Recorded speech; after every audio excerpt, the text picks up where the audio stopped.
Hi guys! Ngayong araw nga pala is pupuntahan natin yung kuya natin dun sa Onomichi kung saan yung lugar niya dito sa Japan. Oo nga guys, tama yung narinig nyo. Nandito na nga pala yung kuya ko sa Japan. Ito nga siya guys. At kasama niya pala yung senpai niya guys. Wala kaming balak pupunta sa malayo kasi dito pa lang sa lugar nila is tourist spot na. Hello dyan sa'yo senpai. Yung senpai niya pala yung magaguide sa amin dito kasi taga dito siya guys. Pero bago kami pupunta dun sa tourist spot na pupuntahan namin, kakain muna kami dito sa specialty ng Japan. Walang iba kundi ang ramen.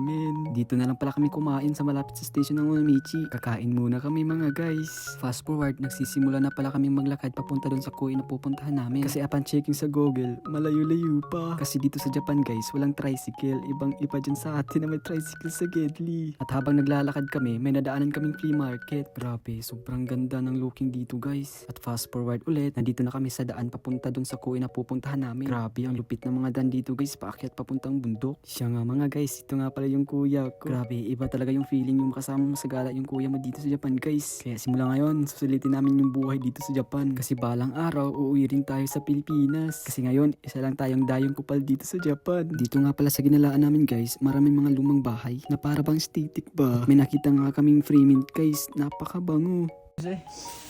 500 yen guys oh. Wala nagbantay. Yun o. Manguha ka dito.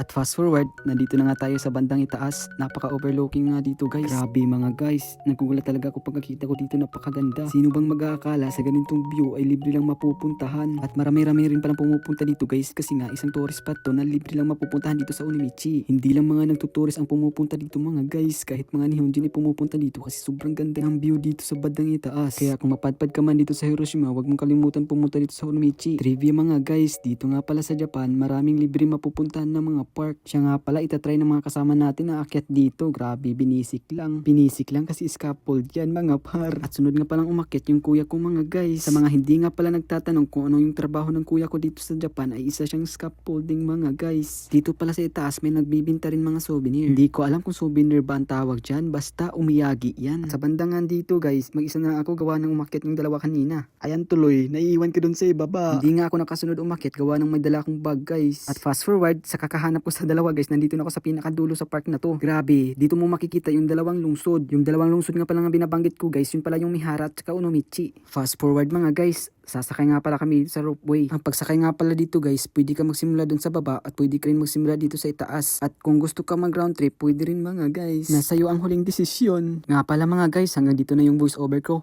Play the music.